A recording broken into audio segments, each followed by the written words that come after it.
ಕಾರಣ ಏನು ಅಂತ. ಎಲ್ಲರಿಗೂ ನಮಸ್ಕಾರ.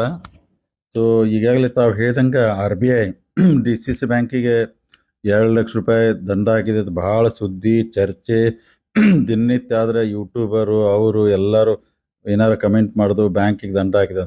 ಆದರೆ ನಂದೊಂದು ಬೆಳಗಾವಿ ಜಿಲ್ಲೆ ಜನತೆಗೆ ಒಂದು ವಿನಂತಿ, ಯಾವುದೋ ಒಂದು ವಿಚಾರ ಬಂದಾಗ ಏನಿದೆ ಅದರ ಅಳೆದು ತೂಕ ಮಾಡಿ ಆಮೇಲೆ ರಿಯಾಕ್ಟ್ ಮಾಡಿದ್ರೆ ಒಳ್ಳೇದಂತಾನೆ. ಯಾಕಂದ್ರೆ ಇದು ದಂಡ ಏನು ವಿಧಿಸಿದಾರಲ್ಲ ರೀ, ಇದು ಅಣ್ಣಾಸಾಬ್ ಜೊಲ್ಲೆ ಆಯಿತು ಅಥವಾ ಅಪ್ಪಾಸಾಬ್ ಕುಲಗೋಡೆ ಅಧ್ಯಕ್ಷರಾದಾಗಿನ ದಂಡಲ್ಲಿದು 19ನೇ ಇಸ್ವಿಯಲ್ಲಿ ಸನ್ಮಾನ್ಯ ಅವತ್ತಿನ ಅಧ್ಯಕ್ಷರ ಅಂದರೆ ಬ್ಯಾಂಕ್ ಉಳಿಸಿನ ತೇಳಿ ಭಾಳ ದೊಡ್ಡದಾಗಿ ಹೇಳ್ತಾರೆ, ಸನ್ಮಾನ್ಯ ರಮೇಶ್ ಕತ್ತಿ ಅವರ ಅಧ್ಯಕ್ಷರು 2019ರಲ್ಲಿ.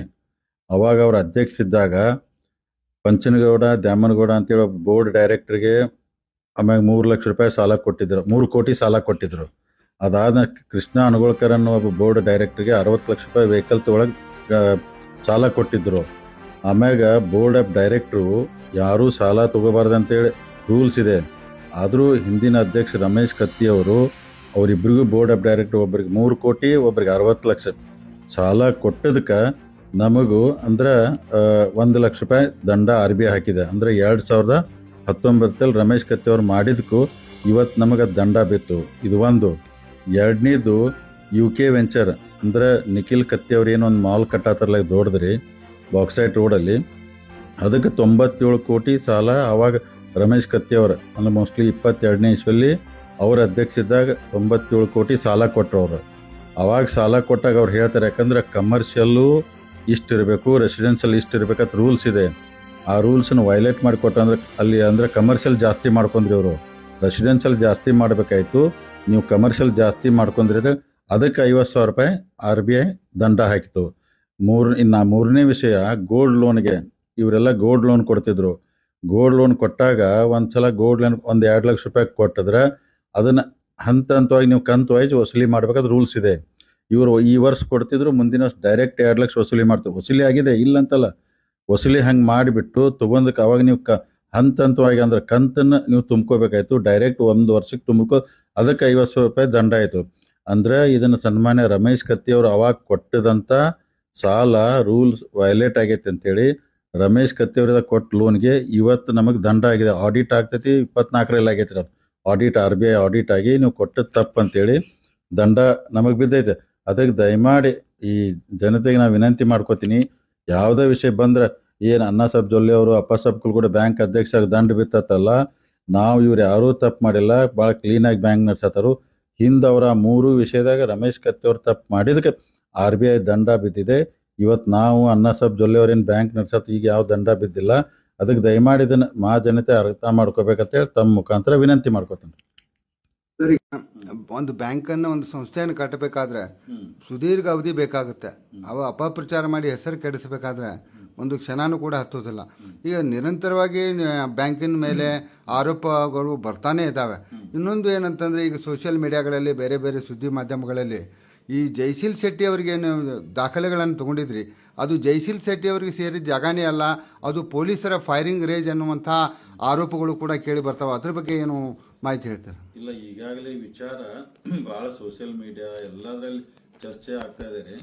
ಅಂದ್ರೆ ಕೊಟ್ಟರು ಜಾಗ ಅವ್ರದ್ದಲ್ಲ ತಮಗೆ ಹೇಳ್ತೀನಿ. ಯಾಕಂದರೆ ಜಯಶೀಲ್ ಶೆಟ್ಟಿ ಅವ್ರ ಜೊತೆ ನಾವು ವಿಷಯ ಎಲ್ಲ ಕ್ಲಿಯರಾಗಿ 1 to 1 ಕುಂತು ಮಾತಾಡಿದಾಗ ಅವ್ರು ಬ್ಯಾಂಕಿಗೆ ಪೇಪರ್ಸ್ ಕೊಟ್ಟಾಗ ಬ್ಯಾಂಕ್ ಲೀಗಲ್ ಟೀಮು ಬ್ಯಾಂಕು ಎಲ್ಲ ಸಾಧಕ ಪದಕ ನೋಡ್ಕೊಂಡಿರ್ತಾರೆ.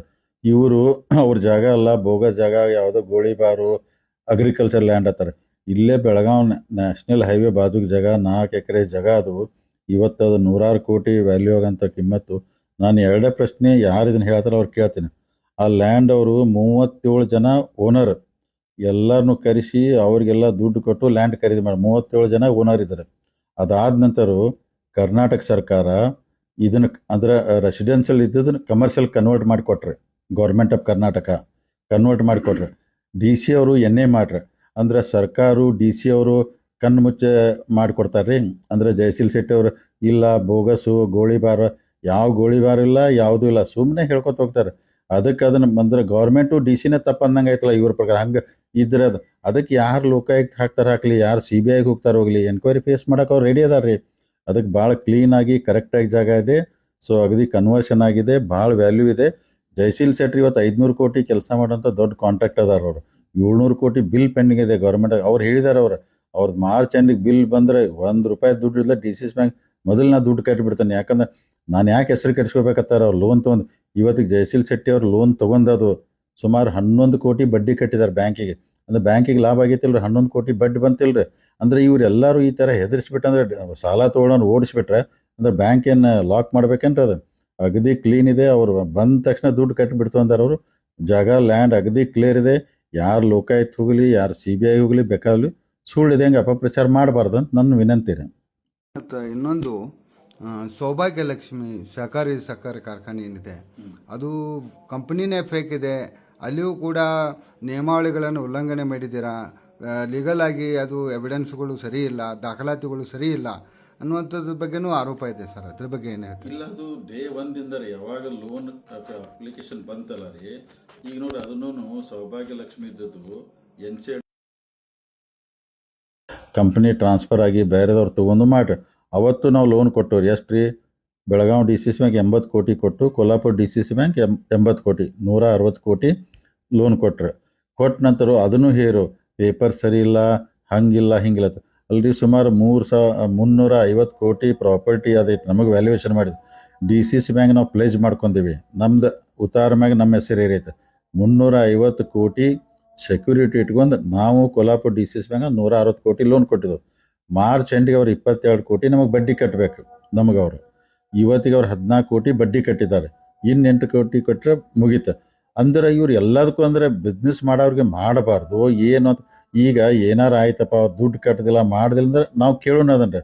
ಅದು ಕರೆಕ್ಟಾಗಿದೆ, ಅದನ್ನು ಸುಮ್ಮನೆ ಅಪಪ್ರಚಾರ ಮಾಡತ್ತಾರೋ. ಇದನ್ನು ಮಾಡಬಾರ್ದು ಅಂತೇಳಿ ನಾನು ತಮ್ಮ ಮುಖಾಂತರ ವಿನಂತಿ ಮಾಡ್ಕೊತೇನೆ ರೀ. ಸರ್, ಈಗ ಇನ್ನೊಂದು ವಿಚಾರ ತಾವು ಹೇಳಿದ್ರಿ, ಈಗ ಅನೇಕ ಸಭೆಗಳಲ್ಲಿ ಹೇಳಿದ್ರಿ, DCC ಬ್ಯಾಂಕಿನ ಸಭೆಗಳಲ್ಲಿ ಹೇಳಿದ್ರಿ, ಸುದ್ದಿಗೋಷ್ಠಿಯಲ್ಲೂ ಕೂಡ ಹೇಳಿದ್ರಿ, ನಾವು ಬಂದಾಗಿಂದ ಹೊಸ ಆಡಳಿತ ಬಂದಾಗಿಂದ 500 ಕೋಟಿ ರೂಪಾಯಿ ಡಿಪಾಸಿಟ್ ಹೆಚ್ಚಾಗಿದೆ ಅಂತ. ಆದರೂ ಕೂಡ ಸೋಷಿಯಲ್ ಮೀಡಿಯಾದಲ್ಲಿ ಕೆಲವೊಂದು ಮಾಧ್ಯಮಗಳಲ್ಲಿ ಇಲ್ಲ ವಿಡ್ರಾಲ್ ಆಗ್ತಾ ಇದೆ, ದಿನನಿತ್ಯ ಜನ ತಮ್ಮ ಡಿಪಾಸಿಟ್ ಹಣವನ್ನು ವಿಡ್ರಾಲ್ ಮಾಡ್ತಾ ಇದ್ದಾರೇನೆ ಅಂತ. ಏನದು ಸರ್ ಅದು? ಇಲ್ಲ ಅವ್ರು ಸುಳ್ಳು ಮಾಹಿತಿ ಹೇಳ್ತಾ ಇದ್ದಾರೆ, 500 ಕೋಟಿ ಡಿಪಾಸಿಟ್ ಜಾಸ್ತಿ ಇದೆ ಅನ್ನುವಂಥದ್ದು ಆರೋಪ ಸರ್. ನೋಡ್ರಿ, ಅವತ್ತು DCC ಬ್ಯಾಂಕ್ ಚುನಾವಣೆ ನಡೀತಲ್ಲ ರೀ. ಸೊ ನಾವೆಲ್ಲ ಸಂಬಂಧ ನಿಮಗೇನು ಸಂಬಂಧ ಆಯ್ತು? ನಮಗೆ ಬ್ಯಾಂಕ್ ಸಂಬಂಧ ಇದೆ ರೀ. ಸನ್ಮಾನ್ಯ ಉಸ್ತುವಾರಿ ಸಚಿವರು ಸತೀಶ್ ಜಾರಕಿಹೊಳಿ ಅವರು, ಅಣ್ಣಾಸಾಹೇಬ್ ಜೊಲ್ಲೆ ಅವರು, ನಾವು 3 ಜನ ಒಂದು ಪ್ಯಾನೆಲ್ ಮಾಡಿ ಸೀಟಿನ ಗೆಲ್ಲಿಸಿ ಬ್ಯಾಂಕ್ನು ನಮ್ಮ ಕಡೆ ಕೊಟ್ಟರು ಜನ. ಸೊ ನೀವ್ಯಾಕೆ ನೋಡಿ, ನಮ್ಮ ಡ್ಯೂಟಿ 5 ವರ್ಷಕ್ಕೆ ನಾವು ಪ್ರತಿಯೊಂದ್ರಾಗೂ ನೋಡೋರು, ಬ್ಯಾಂಕ್ ನೋಡೋರು. ಸಾಧಕ ಬಾಧಕ್ಕೆಲ್ಲ ನಾಳೆ ಒಳ್ಳೇದಾದರೂ ನಮ್ಮ ಹೆಸರು ಬರ್ತೈತೆ, ಕೆಟ್ಟದಾದ್ರೂ ನಮ್ದು ಬರೋದು. ಅದಕ್ಕೆ ನಾವು ಪ್ರತಿಯೊಂದು ನೋಡೋರು. ಈಗ ಅವ್ರು ಹೇಳ್ತಾರೆ ಡಿಪಾಸಿಟು ಯಾವತ್ತು ಇಲೆಕ್ಷನ್ ನಡೆದಿತ್ತಲ್ಲ ರೀ, ನಡುವೆ ಟೈಮ್ದಾಗ 900 ಕಡಿಮೆ ಆಗಿತ್ತು ರೀ ಡಿಪಾಸಿಟ್ ಕೆಳಗಡೆ. ಅಂದ್ರೆ ರೂಟೀನ್ ಅದು ಆ ಟೈಮ್ದಾಗ ಕೆಳಗೆ ಹೋಗ್ತೈತಿ, ಆಮೇಲೆ ಬರ್ತೈತಿ. 900 ಕೋಟಿ ಡಿಪಾಸಿಟ್ ಕಡಿಮೆ ಆಗಿದ್ದು ಇವತ್ತಿಗೆ ನೀವು ಹೋಗ್ಬೇಕಾದ್ರೆ ಬ್ಯಾಂಕ್ 660 ಕೋಟಿ ಡಿಪಾಸಿಟ್ ನಮಗೆ ಬಂದುಬಿಟ್ಟಿದ್ದಾರೆ. ಇನ್ನು 240 ಕೋಟಿ ಬಂತಂದ್ರೆ ಮತ್ತೆ ನಮಗೆ ಸೇಮ್ ಅದ. ಅಂದ್ರೆ ಅದು ಡಿಪಾಸಿಟ್ ತಕ್ಕೋತಿರ್ತಾರೋ ಮತ್ತು ತುಂಬ್ತಿರ್ತಾರೋ ಅದೆಲ್ಲ ರೂಟೀನ್ ನಡೆದಿರ್ತೈತೆ. ಈಗ ನಮಗೆ 660 ಕೋಟಿ ಇವತ್ತು ನಮ್ಮದು ಹೆಚ್ಚು ಬಂದೈತೆ ರೀ ಡಿಪಾಸಿಟ್, ಈಗ ಬಂದೈತಿ. ಈಗ ಆಮೇಲೆ ಇನ್ನೂ ಮಾರ್ಚ್ ಎಂಡ್ ತನಕ ಅದು 1000 ಕೋಟಿಗೆ ರೀಚ್ ಆಗ್ತೈತೆ ಅಂತೇಳಿ ನನಗೈತೆ ರೀ. ಬ್ಯಾಂಕ್ ಸದೃಢವಾಗಿದೆ, ಗಟ್ಟಿಯಾಗಿದೆ. ಸುಮ್ಮನೆ ಇವ್ರೇನೋ ಒಂದೇ ನಿಮಗೆ ಹೇಳ್ಬೇಕಂದ್ರೆ ರೀ, ಏನಾಗಿದೆ ರೀ, ಬ್ಯಾಂಕು ಜಾರಕಿಹೊಳಿ ಅವರು ಅಣ್ಣಾಸಾಹೇಬ್ ಜೊಲ್ಲೆ ಕಡೆ ಬಂದ ನಂತರ ಕೆಲವು ಮಂದಿಗೆ ತಡ್ಕೊಳಕ್ಕಾಗೋದ್ರಿ. ಅಂದ್ರೆ ಬ್ಯಾಂಕು ಅವ್ರದ್ದು ಆಸ್ತಿ ಇದ್ದಂಗೂ ಮಾಡ್ಕೊಂಡಿದ್ರು ಯಾರು 20 ವರ್ಷ 30 ವರ್ಷ. ಈಗ ಜಾರಕಿಹೊಳಿ ಅವರು ಅಣ್ಣಾಸಾಹೇಬ್ ಜೊಲ್ಲೆ ಕಡೆ ಬ್ಯಾಂಕ್ ಬಂದೈತೆ ಅಂದ್ಕೂಲೆ ತಡ್ಕೊಳಕ್ಕಾಗ್ತಿಲ್ಲ, ಅವ್ರಿಗೆ ನೋಡೋಕ್ಕಾಗ್ತಿಲ್ಲ. ಯಾರ್ದೋ ಮುಖಾಂತರ ಅಪಪ್ರಚಾರ ಮಾಡ್ತಾರೋ.